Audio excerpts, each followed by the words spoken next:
Salut les amis, bonjour à tous. Avant toute chose, je suis désolé d'être en retard pour les cours. C'était pour des raisons sanitaires et des circonstances personnelles.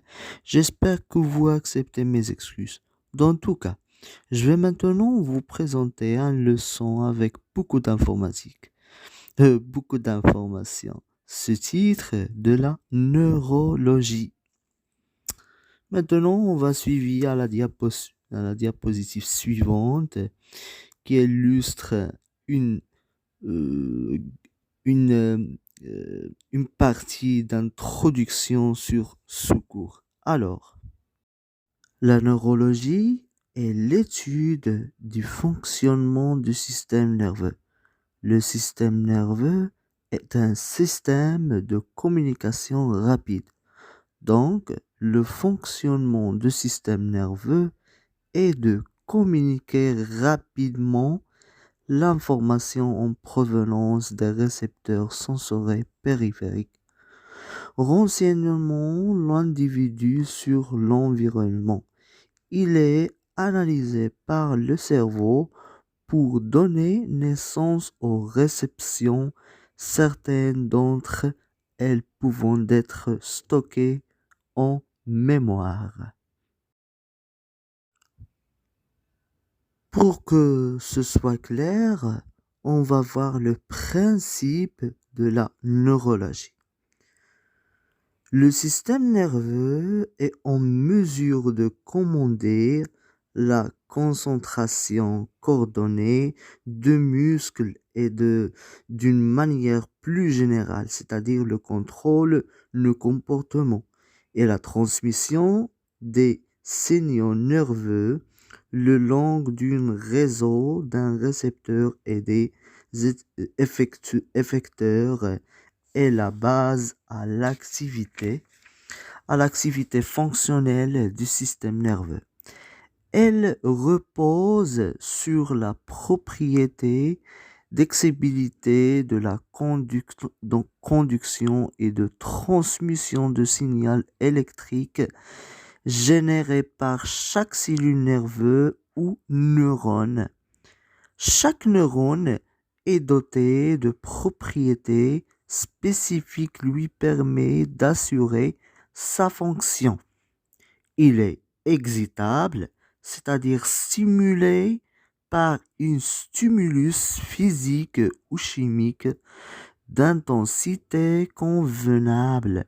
Il répond au développement un signal bioélectrique, c'est-à-dire le potentiel d'action, où on symbolise par le symbole PA.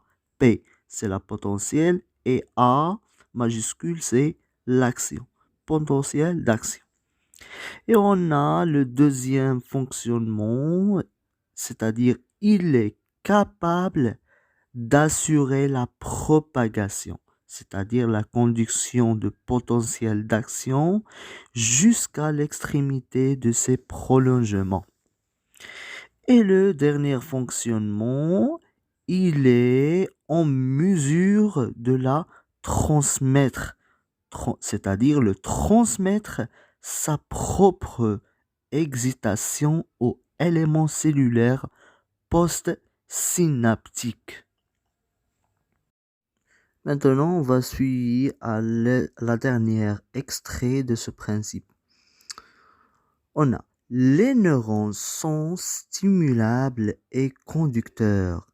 Ils sont stimulables, c'est-à-dire capables de déclencher des potentiels d'action en réponse à des stimuli provoquant l'extérieur du corps et provoquant de l'intérieur du corps. À l'extérieur du corps, c'est-à-dire c'est des stimulus tactiles, des ondes lumineuses. Et à l'intérieur du corps, il y a une modification de dioxyde de carbone, du son modifié, la respiration, on pensait peu, entourer un mouvement volontaire. Bon, c'est très bien. Maintenant, on va suivre au premier extrait de ce chapitre. C'est les propriétés électrochimiques de la membrane du neurone. Il y a autre partie de ce cours, il y a des notions fondamentales, c'est-à-dire le gradient de concentration et le gradient électronique. Il y a aussi le potentiel de repos euh, et le neurone en repos, etc. Alors, les propriétés électrochimiques de la membrane de neurones.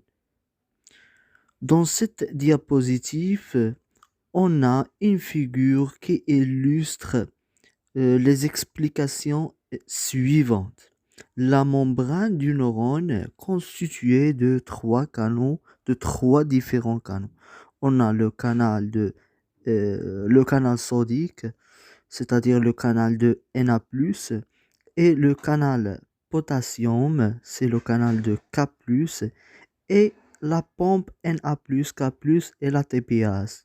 Le milieu intérieur de neurones est constitué des ions K+, Cl-, principalement, et le milieu extérieur est principalement en Na+. La membrane comporte des canaux et des pompes capables de réguler, c'est-à-dire la régulation de la respiration des ions de part et d'autre de la membrane selon leur charge électrique et selon leur concentration. C'est-à-dire cette régulation joue un rôle fondamentalement dans la transmission du signal électrique. On parle ici d'une propagation d'un signal électrique où on appelle le potentiel d'action, qui en parlant à la suivante diapositive, qui sous-titre de notions fondamentales de gradient de concentration et le gradient électrique. Bon, c'est très bien. Maintenant, on va suivre au deuxième extrait, c'est des notions fondamentales au gradient de concentration et le gradient électrique. Dans cette diapositive, on a deux figures. La figure qui est à la gauche illustre l'explication suivante. Le milieu biologique. Les molécules ont tendance à diffuser du milieu de plus concentré vers le milieu le moins concentré. On dit alors qu'ils suivent leur gradient de concentration. Le Na+, ion prédominant du milieu extérieur, va diffuser à l'extérieur vers l'intérieur de la cellule. Le potassium K+, va sortir vers l'extérieur. Mais les molécules chargées suivant aussi leur gradient électrique. Alors, on va suivre la deuxième figure. Et ainsi, donc, les molécules des charges positives diffusent vers les milieux de charge négative et vis-à-vis à seul le gradient électrique. Mais souvent, ces molécules se trouvent partagées entre ces deux gradients, parfois même opposés.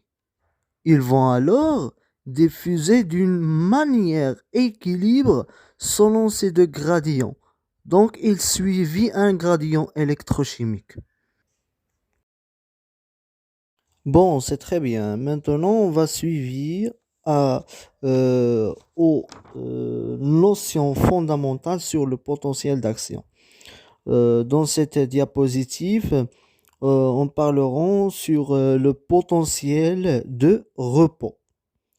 La diffusion des ions se fait selon des canaux spécifiques qui permettent une diffusion passive. Il existe des canaux de potassium et les canaux de sodium. Le potassium, c'est le K+, et le sodium, c'est Na+. Au repos, le canal de potassium K+, est, mettons plus perméable que le canal Na+. Sur la membrane, on trouve aussi une pompe Na+, K+, ATPase qui mobilise l'activement et à chaque consommation de la molécule d'ATP et 3 ions de sodium Na+, contre 2 ions de K+. Comme nous allons vu à la figure, à des deux figures suivantes qui illustreront les différents canaux et la pompe de K+, Na+, ATPase. Dans la figure qui est à la gauche, on a la membrane plasmique de la cellule d'un cellule nerveux. On a deux différents canaux. On a à gauche, il y a là le canal de potassium qui traverse les ions de potassium K, K+, de, de, de milieu extérieur vers le milieu intérieur. Et la, le deuxième type de ce canal, il y a le canal de Na+, qui traverse les ions de sodium Na+, à l'intérieur vers l'extérieur. Et on a la figure qui est à la droite qui illustre la pompe de K+, Na+, ATPase. On a cette pompe constituant à 3 parties. On a à 3 parties.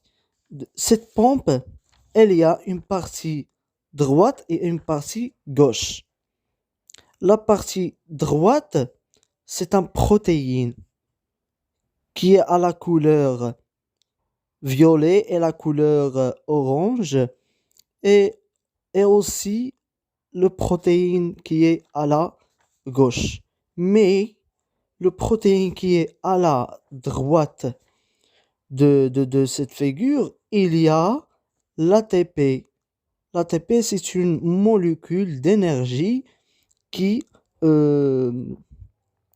fait une attache avec le protéine qui est à la droite pour faire une ouverture pour l'entrée les ions de K+ ou Na+, soit vers l'intérieur, soit vers l'extérieur. Bon, c'est très bien. Pour résumer tout ça, on va voir la figure suivante qui illustre l'explication suivante. Pardon. Au total, la pompe Na+, K+, ATPase remplit la cellule en K+, et la vide de Na+, à chaque intervention, et mobilisant un bilan d'une charge positive vers l'extérieur de la cellule, c'est-à-dire la sortie des molécules de K+ vers l'extérieur de la cellule. Le K+, suivant son gradient de concentration, le K+ sort de la cellule. en apportant le plus en plus de charges positives avec elle. Résultat, le versant intracellulaire se retrouve négativement, ce qui limite la diffuse de K+ vers l'extérieur. Et voilà, nous allons arrêter ici et nous retrouvons pour terminer notre leçon. J'espère que vous avez bénéficié de notre leçon et merci.